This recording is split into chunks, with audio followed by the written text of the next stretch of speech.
For this cup, you're going to need a prepped cup, a paintbrush, and some alcohol inks. I am using espresso and then pebble, but I've also done this with sunshine yellow as a base.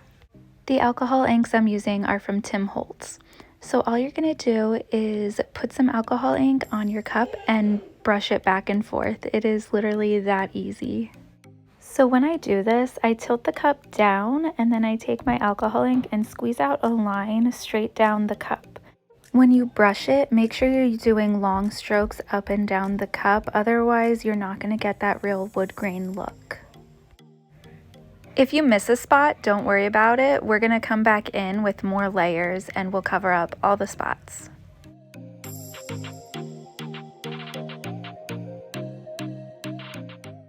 So I was using a cup with a handle for this, which made this part coming up a little bit trickier. If you're using just a regular straight cup or something, it's going to be a lot easier and you won't have to worry about kind of going around the handle. So if it's your first wood grain cup, I would definitely recommend starting with a straight cup. Also, it's really important to cover your workspace. I cover mine with paper towels. I have ruined my dining room table by using alcohol inks without covering the table.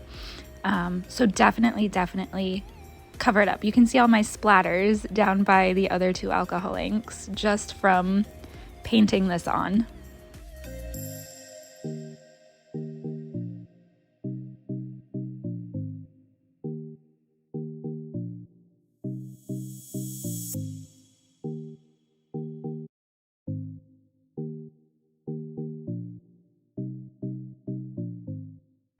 So you can see me here struggling a little bit with that handle area. I used the brush sideways for some of it. I grabbed a smaller brush to do the inside. I just did whatever I had to do to get it to look right.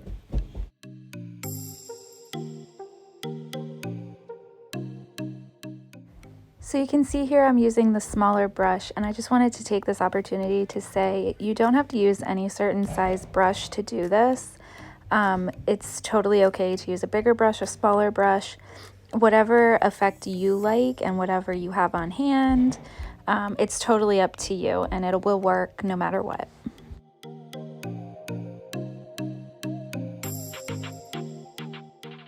As always, don't forget your bottom. When you do this, you're just going to do the same method. It doesn't have to go in any specific direction. Just go back and forth.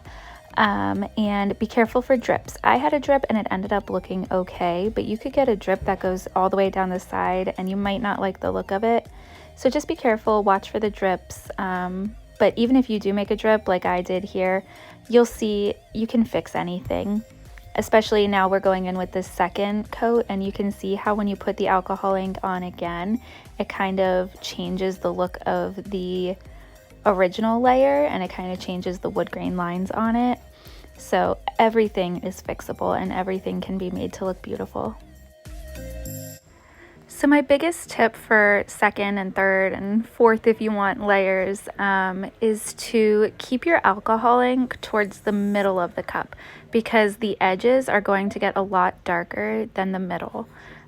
So if you start in the middle, your edges won't be as dark as they would be if you went all the way down the cup, if that makes sense. Essentially what I'm saying is if you do the alcohol ink from the top to the bottom and then spread it out, the top and bottom of your cup are going to be too dark, in my opinion. If you like that, you go for it. So you can see with each layer, I'm doing less and less alcohol ink.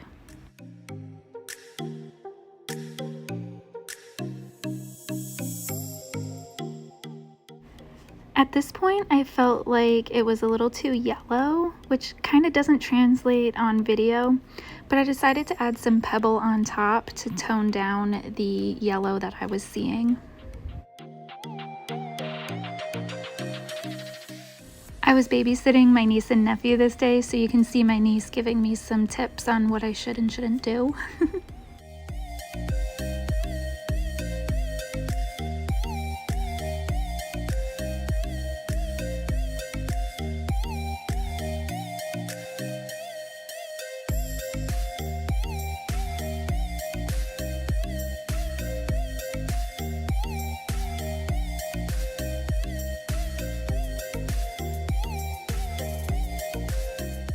So the cool thing about using alcohol ink is that it dries right away. That's why you have to kind of be quick when you're brushing it on. So once you're done, once you have it to where you like it, you can just spray it with clear spray paint right away. I let mine sit for a little while because I'm paranoid, but then I do give it 2 coats of the Rustoleum 2x clear matte spray paint. And then I go in with my first layer of epoxy. I ended up doing just a couple of thin layers on this because I didn't do any vinyl on it. So just a couple layers of epoxy and then you're done. If you are using a cup with a handle, make sure you get inside that handle really, really well. The first coat of epoxy I did here, I missed some spots and I don't know, it got kind of weird, but I figured it all out for the second coat and it ended up looking really good. Do you see where that drip was from the bottom? Didn't it turn out so good? I love the look of it. So like I said, don't worry if you make a mistake, it'll all work out.